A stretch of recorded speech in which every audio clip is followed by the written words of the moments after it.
The years have done their best to bury this truth, but there was a time when the most capable craft in the cosmos was the Arwing. But although they once weaved between asteroids and cut through the solar winds like blades through butter, the steel-plated wings of the speedy Arwing have since rusted solid. And yet, as off-course as the once heroic ship's flight plan has gotten, recent failures can't dull the shining triumphs of old. Forget the disappointments and subsequent tears that led to the rusting of the Arwing. In the fading light of the 20th century, no team of pilots navigated the nebulas as nimbly as Star Fox.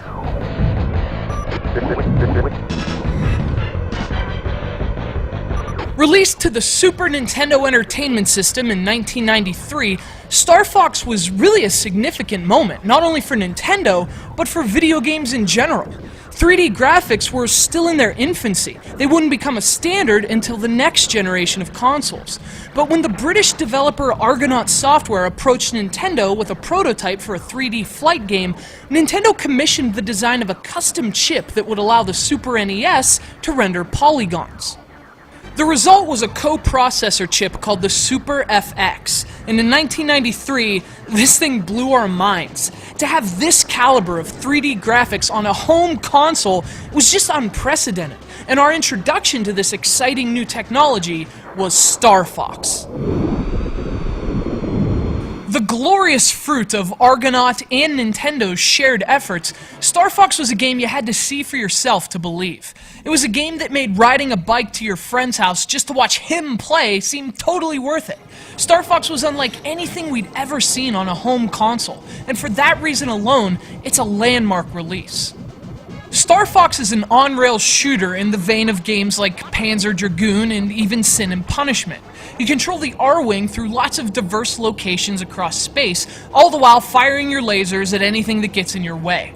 But what makes Star Fox stand out among similar games is its arcade sensibilities. This game is short, fast, and based on memorizing levels for multiple playthroughs and high scores. Of course, the reason you'll gladly go back to Star Fox again and again is the game's controls. They're immediately accessible, and after just a few minutes, you're launching bombs and doing all those classic barrel rolls with all the deftness of an anthropomorphic forest creature. As intense as the fast-paced gameplay can be, it's actually amplified by the game's fantastic atmosphere.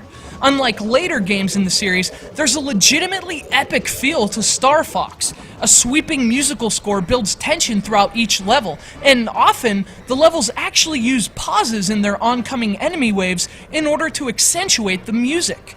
Combined with a more sophisticated style than the series would later adopt, the original Star Fox is a surprisingly engrossing experience that's about a lot more than just polygons.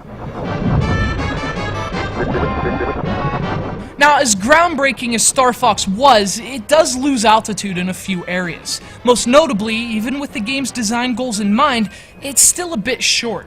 You can finish a round of Star Fox in less than an hour, and although there are 3 different routes you can choose from and lots of secrets to find, an extra level or 2 per route would have been a nice touch. But otherwise, there just isn't much to complain about. Star Fox was a technical showpiece for its time, and although the wow factor of its graphics has worn off today, its simple, fast-paced, and addictive gameplay hasn't.